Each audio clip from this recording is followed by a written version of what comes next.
This is your daily real estate syndication show. I'm your host, Whitney Sewell. Today, we've packed a number of shows together to give you some highlights. I know you're going to enjoy the show. Thank you for being with us today. This is your daily real estate syndication show. I'm your host, Sam Rust. Joining us today is Charles Carillo. Charles is the founder and managing partner of Harborside Partners, has been actively involved in over 200 million of real estate transactions since 2006. So as we were discussing, he's an OG. And Charles has extensive knowledge in renovating and repositioning multifamily and commercial real estate. In addition to being an active investor, Charles passively invests in many different assets, including commercial real estate, ATMs, early stage technology, and ag tech startups. That's an interesting one. Charles, welcome to the show. Thanks for joining us. Thanks for having me on, Sam. So great to be here. Yeah. Okay. Before we dive into real estate, I got to ask, ag tech, what's the connection? That's not something that just everybody has in their bio. Riff on that for 45 seconds.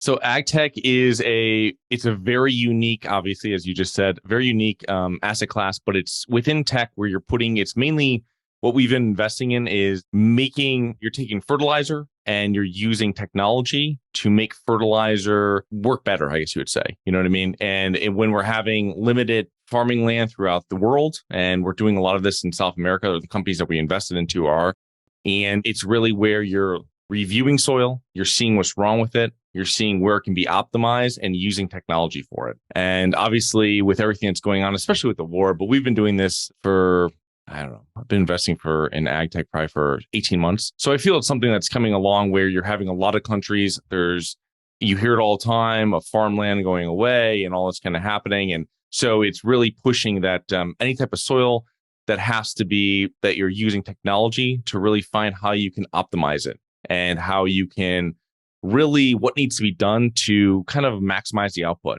So it's interesting. It's a very interesting thing that we invest into. And very passively, let's just say.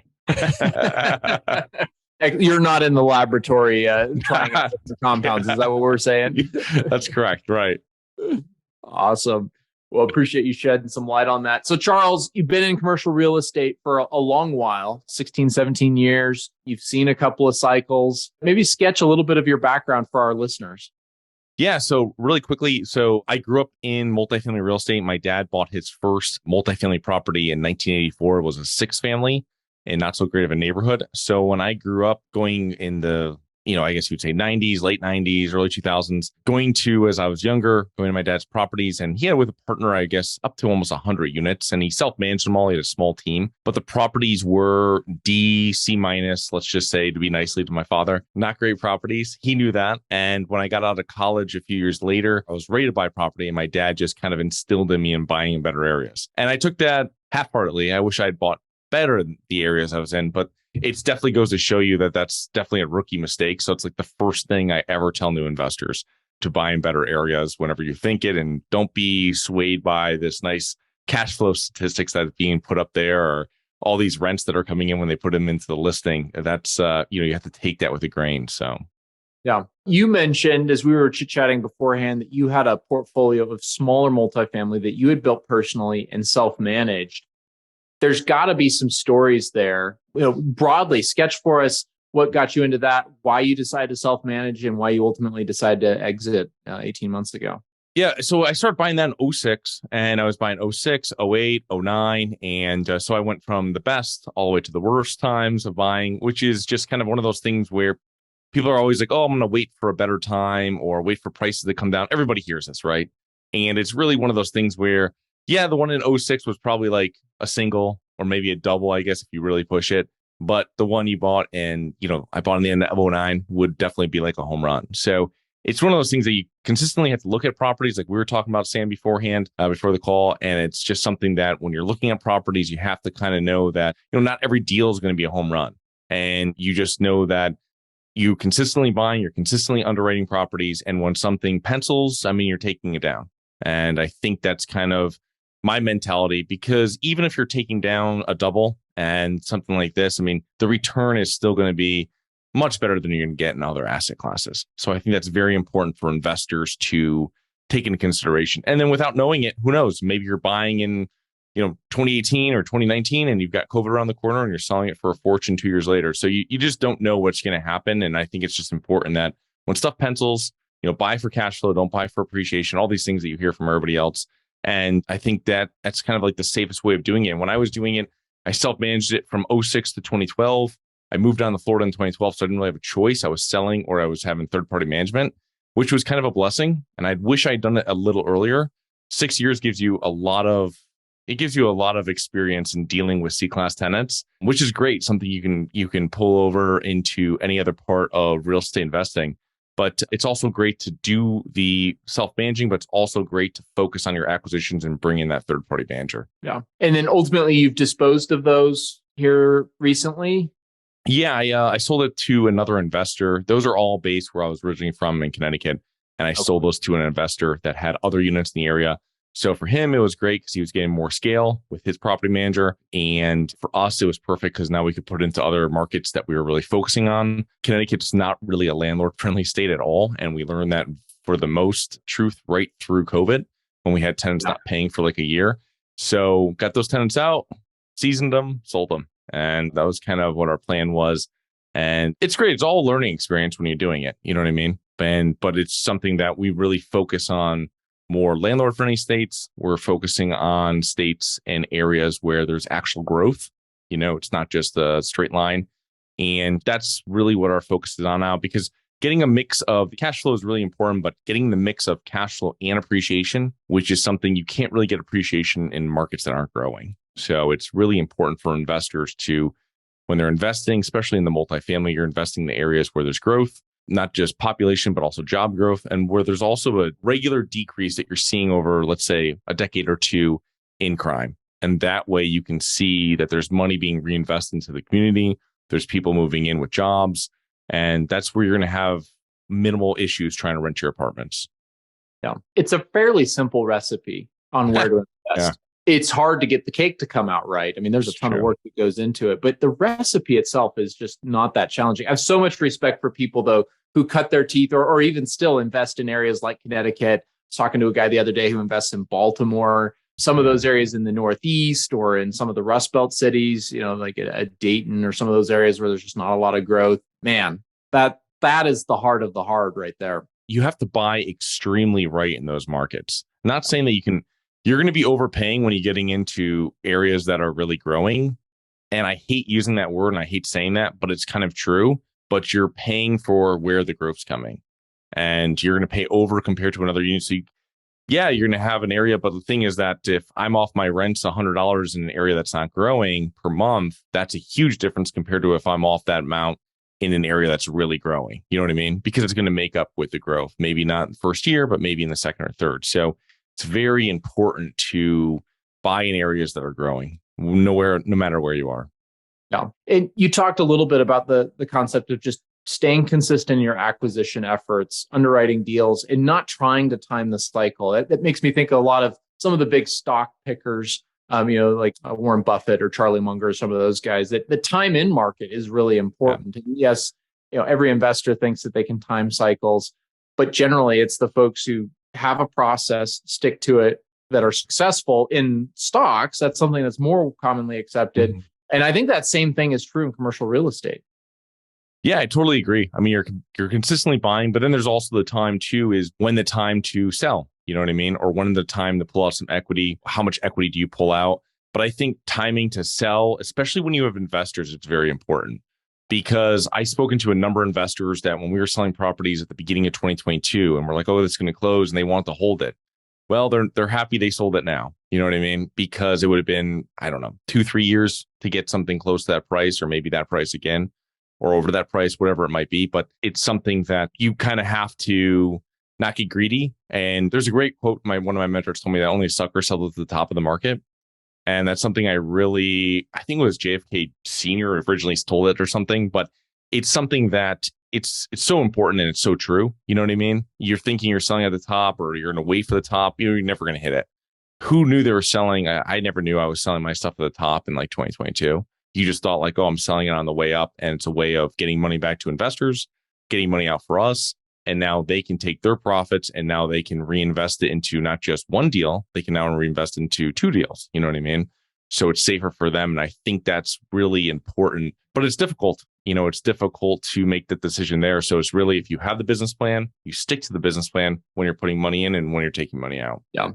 Same thing for us. We sold a couple of deals in 2021, right at the very end of the year. And there was definitely some investors that were questioning the decision. And now in hindsight, it looks fantastic. But I think that goes to a point that so many of the investors, you syndicate, we're syndicating as well. There's a lot of investors who've only been investing for the last 5 years, maybe even 18, 24 months. They're used to everything being smooth and pushing forward. And now we're seeing rubber meeting the road, right? It really matters. What was your business plan? Was it based primarily around floating rate debt and constant growth? Like that can work in the right cycle, but the cycle is over now and things have changed. How are you messaging that how did you message that to investors, those principles, those truths? And are you finding people more receptive to those kinds of messages now that the cycle has changed? I think you're getting investors, when I'm speaking to investors now, and it's really just reinforcing what the business plan is and reinforcing how we work. And there's another, as you brought up, Warren Buffett. Warren Buffett has another famous quote where it's like, we'd rather take a bumpy 15% than a smooth 12%. And I think that's a very interesting and very important quote that past investors specifically, should take into consideration, because that is exactly how it works. I mean, we're buying businesses. Like you said, someone that came in the last 4 years has seen rent increases without doing anything. They didn't have to do anything to the properties, and they could have sold it higher one day later, 3 years later. And that's not how it works normally. So it's something that you just have to reinforce it with investors, that there's going to be ups, there's going to be downs. You know what I mean? In the process, we're going to have times when our occupancy and everybody's paying is 97%. And we're going to have times when we're doing all this renovation stuff like this that drops into the high 80s or whatever it might be. And you just have to let people know that that's how it's going, and that's and what you're doing to get it to, the final, what I call like the equity multiple. And that's the whole goal, the whole project, is get it there and, get distributions during the way. But the main thing is really building the wealth, and how you build the wealth through the equity multiple. So Charles, we're living in interesting times. The economy has changed pretty dramatically over the last 24 months. There was the sugar high of COVID and all the money that was parachuting in from every corner of the globe. And now the Fed is kind of dealing with the ramifications of that. As I've been browsing through your LinkedIn profile, I've noticed that you've been posting a ton of stuff on the single family market, which is interesting. I find that I kind of geek out over some of those same statistics. I'm curious, when you're looking at where things are headed, what are the tea leaves that you're paying attention to? What are the leading indicators that really catch your fancy? I want to see how easy it is for people to buy houses, because Sam, I believe you guys are more B-class investors as well, and all types of B-class, I believe. So if you're in B or definitely in A, you're dealing with people that can buy houses in most markets, right? Maybe now with interest rates, it's a little different, but in most markets, this is who you're really competing against. It may not be the apartment owner across the street that has another pool or something like that. You're really competing with them buying a house.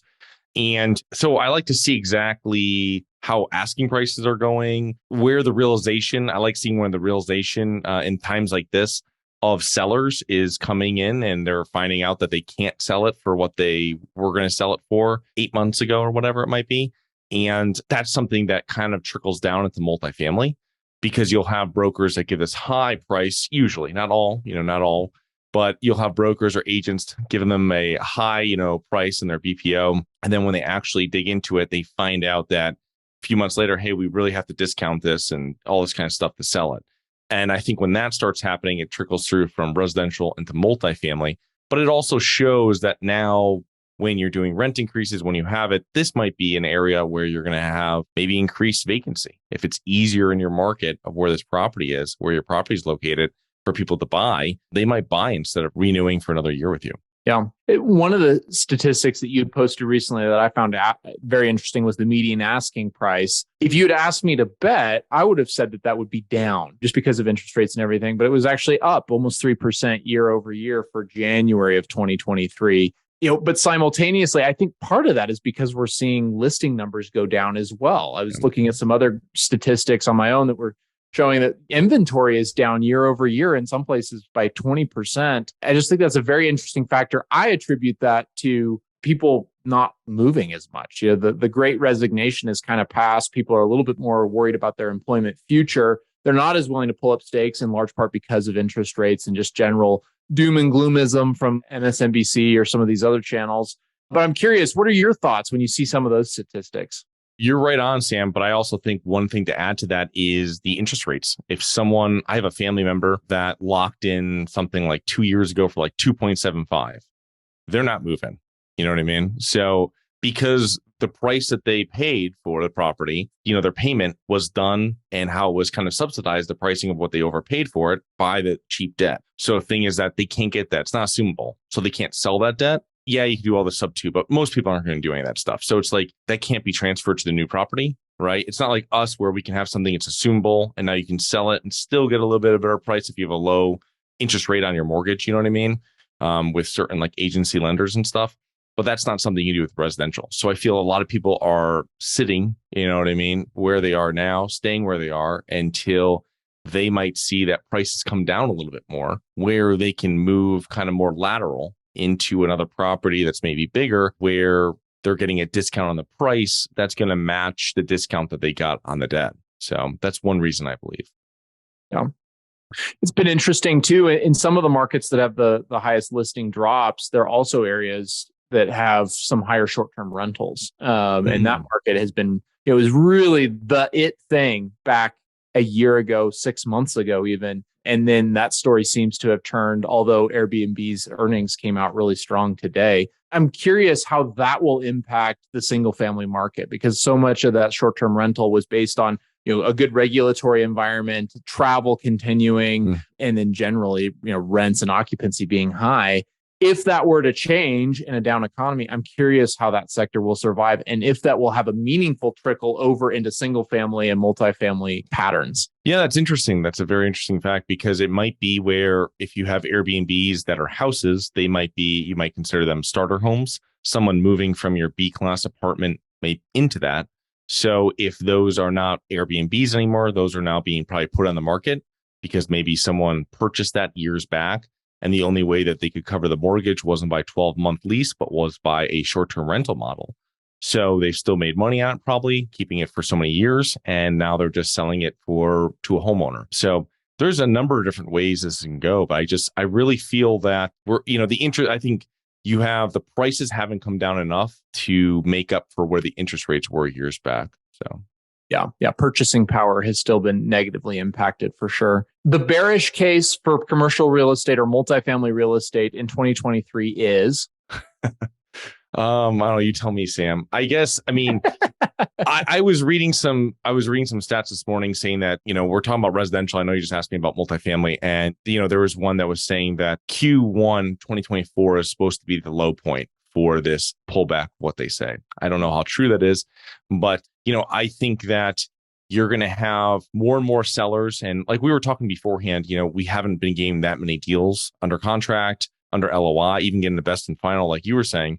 And it's something that, we're still waiting for a lot of sellers to come to terms with interest rates, which interest rates aren't going to be going back down to what they were. Maybe they'll go up another 0.5% or percent and then come down another percent. But it's something that they kind of have to come to that realization, and that's going to make more of these properties move.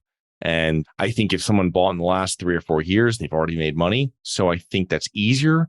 I think it's going to be a little harder for people that are coming off, like you were talking about earlier, the bridge debt, and they didn't maybe have interest rate caps, and they're kind of struggling for that refinance that really isn't happening. That stuff I think is going to be coming on the market too in one way or another, because I think banks are going to tighten up. And I've already seen it with local banks on even smaller levels with some investors I talked to here in Florida. Yeah.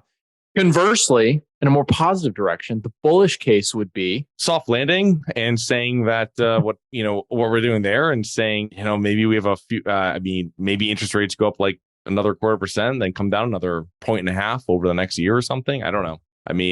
And we settle somewhere in the, 10 years settle somewhere in like the mid threes, you know what I mean? 3%. I don't know, something like that. But it's still, I don't think they're going to go that much higher. Depends on how inflation goes and everything like that. And to see if they keep on putting on the brakes. But I mean, once it really slows down, you can't just turn it back on. We learned that about everything with the economy going through COVID. And we thought, we can just turn back on all these things. Well, that's not really a thing. Yeah. I think even inflation, as much as we've talked about it and it's been studied, it's very poorly understood. And there's a lot of the toothpaste is out of the tube.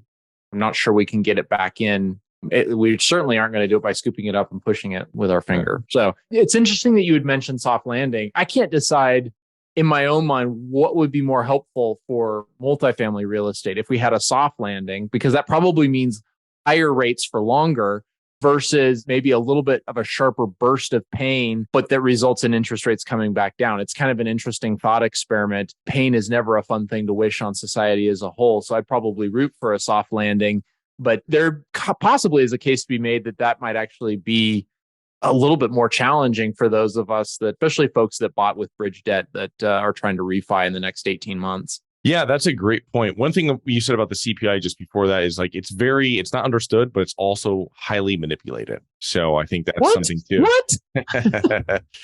Especially around housing. So it's something like that. But I'll tell you one thing. When I bought a single family, or I bought a small multi, it was 3-unit in the end of 06, 6.5 interest rate.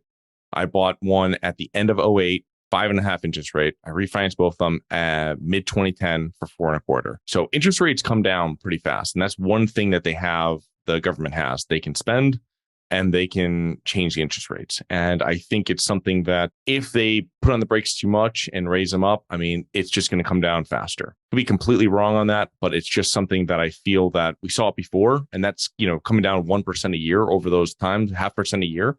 And I mean, that it was their way of getting the economy going again. Yeah, it is interesting just how much power is in the government's hands when it comes to the economy. I mean, the interest rates really move things significantly. We can argue all day whether that's a good or a bad thing. But the reality is that's the where we live in this moment in time. And so we need to make sure that we're adjusting our tactics accordingly. You've hinted at your tactics a little bit along the way, always swinging on the acquisition front, maintaining consistent underwriting standards. What are some important factors when you're underwriting deals today that are kind of non-negotiable? Are you really locked in on fixed rate debt? Are you willing to consider floaters now that we think we're on the higher end? Walk me through some of those things that would make a good business plan come together for you and your group coming into 23. Yeah, I mean, I'm more open to floating debt with, I think, where we are, obviously with rate caps, you know what I mean? And I would say 3-year rate caps are very expensive, but you want to go and make sure it can pencil. The last deal we did was fixed, you know what I mean? So it's something that we're still doing that. As I tell you one thing, I'm doing something else, but I would look at it coming in. But the other thing is that not looking for heavy value adds, I'm looking for light. And that's been something that we've been working on over the last year or two. And then also not buying any C-class stuff. We disposed of everything except for one property in C-class. And I think going forward, it's really just going to be focusing on B minus and above, let's just say. And that's much better when you're getting into these types of times, because the C-class renter, I was reading an article, how I love articles and data. It was like average C-class tenant has like less than $400 in savings. So just think of that. If you're renting even $1,000 a month apartment, I mean, 1 week of them not having a job or having their hours cut will dramatically delay when you're getting paid, because you're going to rent, it's going to get paid late. Nothing else, right? Netflix is still getting paid on time. So it's just something that you have to take in consideration. And I think it's really important to know that when you're renting it. And that just goes hand in hand with buying in better areas, which I think most people listening to this podcast understand that. But if anybody's new out there, that's like the big thing, because you go through these times like this and you have these classes that aren't B minus or above. I mean, they really don't have the savings, and it's terrible. It's terrible to hear, but we read all this stuff about 60% of people can't cover an expense and all stuff. You don't want someone paying rent that has to do it by going to the payday loan. So it's very important that, buy in better areas, and I would avoid major renovations. Yeah, it's uncanny. We have much the same strategy. We've done a lot of C-class over the years, and it's been very good. We've bought in Colorado, especially, which has been a fantastic place to own. But moving forward, we're stepping into some more Midwestern markets and stepping up. Yep. And so like the deal we're getting ready to do right now is relatively new. I mean, it's straight from a developer. So that, there's things like that you can really lower the risk the top line return might not be quite as sexy, but man, the floor is a lot higher. And anymore, I think educating investors on the importance of that high floor and just thinking in terms of not overall return, but what's your risk adjusted return? And do you have your eyes open to all the risks going into, let's call it a heavy value add? I think that people are going to learn a lot of valuable lessons over the next 24 months as we see some of these business plans not really come together in a way that's going to salvage the deal. And then you're going to see a lot of what you're talking about. I think that's going to be a way to, even if the downside is like 10% IRR over a 5-year hold, that's still relatively decent. And chances are you'll be in the low teens. Thank you for being with us again today. I hope that you have learned a lot from the show. Don't forget to like and subscribe.